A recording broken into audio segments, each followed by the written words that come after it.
भारतीय सेना के वीर सपूतों को श्रद्धांजलि अर्पित करने और उनके अदम्य साहस व बलिदान को नमन करने के उद्देश्य से विश्व हिंदू परिषद द्वारा ऑपरेशन सिंदूर के तहत आगामी 29 मई को शौर्य तिरंगा यात्रा का आयोजन किया जा रहा है। आपको बता दें कि इसे लेकर मंगलवार की संध्या रानीगंज रेलवे स्टेशन के समीप स्थित एक निजी कार्यालय में प्रेस वार्ता आयोजित की गई तथा इस प्रेस वार्ता में विश्व हिंदू परिषद के जिला अध्यक्ष मनीष कुमार शर्मा, जिला सह संपादक तेज प्रताप सिंह, रानीगंज प्रखंड के सचिव विश्वजीत गोराई समेत संगठन के अन्य सदस्यगण मौजूद रहे।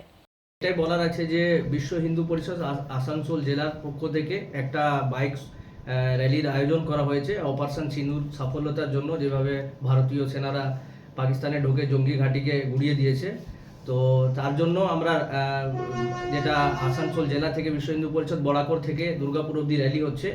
আমরা রানীগঞ্জ বিশ্ব হিন্দু পরিষদ রানীগঞ্জ প্রখণ্ডের পক্ষ থেকে 29 তারিখে সকাল 9:30টার সময় রানীগঞ্জ রেলওয়ে স্টেশনে ট্যাক্সি স্ট্যান্ডের কাছ থেকে আমরা র্যালি করে পাঞ্জাবি মোড়ে যেয়ে পড়ে যে জেলার বিশ্ব হিন্দু পরিষদের র্যালিটা রয়েছে, বাইক র্যালি তিরঙ্গা শোভাযাত্রা, ওখানে আমরা যেয়ে পড়ে সবাই সম্মিলিত হয়ে একত্রিত হয়ে দুর্গাপুরে যেয়ে পড়ে সমাপন করব।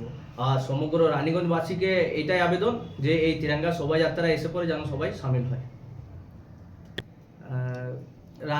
রানীগঞ্জ থেকে মোটামুটি আমাদের 200-250 লোকের বাইক থাকবে।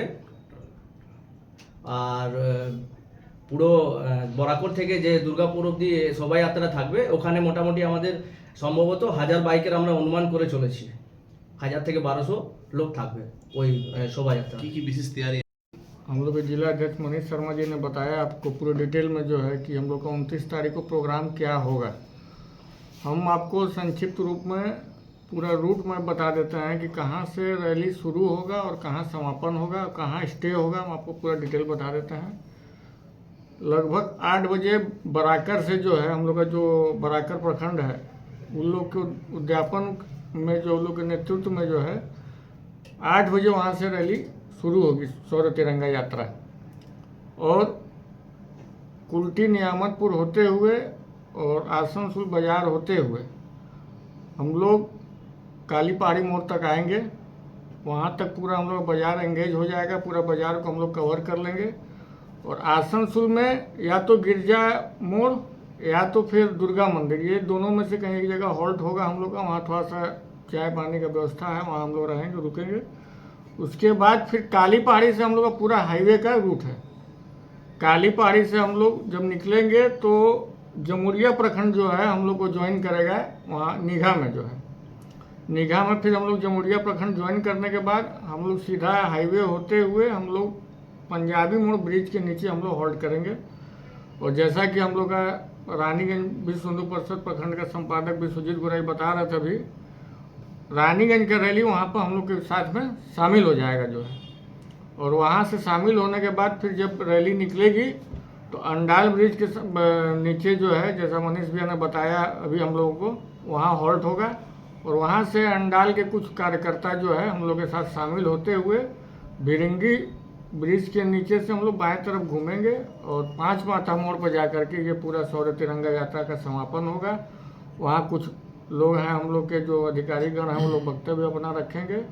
और इस भव्य तिरंगा यात्रा का जो कि बराकर से शुरू होगा उसका समापन हम लोग जो है बृहद रूप से 5 माथा मोड़ में दुर्गापुर में हम लोग करेंगे। कितने बजे से ये जो रैली है वो शुरुआत की जाएगी? हम लोग 8 बजे सुबह से जो है हम लोग बराकर से इसको जो है टारगेट किए हैं शुरू करने का। और पूरा टारगेट है कि 12 बजे तक ये रैली को हम लोग जो है दुर्गापुर 5 माथा मोड़ में समापन हम लोग कर देंगे। अब थोड़ा बहुत आधा घंटा 1 घंटा ऊपर नीचे इसमें हो सकता है। तो इस शौर्य तिरंगा यात्रा में बाहर से भी कुछ अतिथिगण के आने की संभावना है?